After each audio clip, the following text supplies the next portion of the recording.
Hello दोस्तों, आज से हम नंबर सिस्टम का ऑल टाइप पढ़ने वाले हैं, जिसमें से एक एक क्वेश्चन लेंगे। तो पहला क्वेश्चन देखते हैं। जब हम जीरो से किसी संख्या को डिवाइड करते हैं तो इनफाइनाइट मिलता है। जैसे एग्जांपल, जीरो से हम 2 में भागा दे रहे हैं तो इनफाइनाइट होगा। अगर नीचे में जीरो होगा तो उसका आंसर इनफाइनाइट होगा। जब हम जीरो को किसी संख्या दूसरा बात है, जब हम जीरो को किसी संख्या से डिवाइड करते हैं तो जीरो ही मिलता है।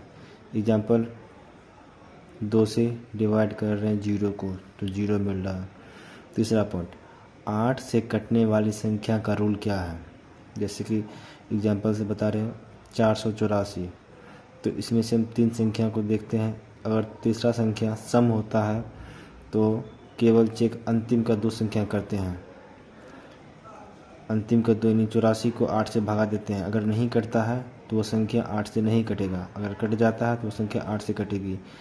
तीसरा पॉइंट, 544, अगर तीसरा संख्या विषम है तो हम क्या करते हैं, लास्ट के 2 संख्या में 4 जोड़कर 8 से डिवाइड करते हैं। चेक करते हैं, अगर 8 से कट जा रहा है तो संख्या 8 से कट जाएगी। ध्यान रखिएगा, अगर विषम हो तो अंतिम के 2 संख्या में 4 जोड़ेंगे। चौथा पॉइंट, यदि संख्या 1005x4 8 से पूर्णतः विभाज्य है तो x के स्थान पर सबसे छोटा पूर्णांक क्या होगा। इसको समझने के लिए जब भी बोलेगा 8 से पूर्णतः विभाज्य वाला बात रहेगा तो हम लास्ट की 3 संख्या देखेंगे। अगर विषम रहा तो लास्ट के 2 संख्या में 4 को ऐड करेंगे। अगर सम रहा तो सिर्फ लास्ट का 2 संख्या देखेंगे। इसमें विषम है 5, तो 5 है तो लास्ट का 2 संख्या देखते हैं x4।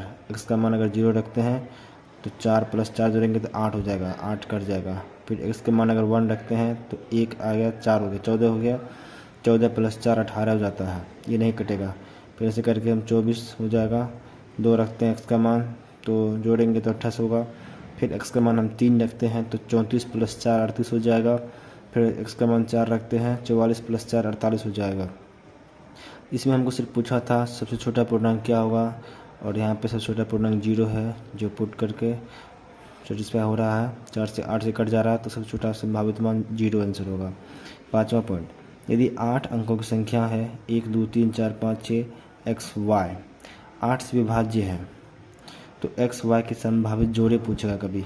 ऐसा इस टाइप का अगर सवाल आएगा तो हम लास्ट की 3 संख्या देखते हैं। अगर सम है तो केवल अंतिम 2 संख्या को चेक करेंगे। अगर यहाँ देखिए सम है 6 तो अंतिम सिर्फ 2 संख्या को चेक करेंगे। XY लिए संभावित जोड़े हम देखना चाहते हैं तो 0 रखते हैं। यहाँ x का मान 0, y का मान 0, 0 कट जा रहा है क्योंकि काटना है तो x के मल्टीपल से ही कटेगा। तो 8 रखते हैं, फिर 1 x का मान 1, y का मान 6। ऐसे करके x के मल्टीपल को रखते जाते हैं और आता है 96 तक। उसके आगे जाएंगे तो संख्या 9 हो जाएगा, इसीलिए इतना काउंट करेंगे 13 संख्या बनता है, यानी 13 जोड़ा होगा।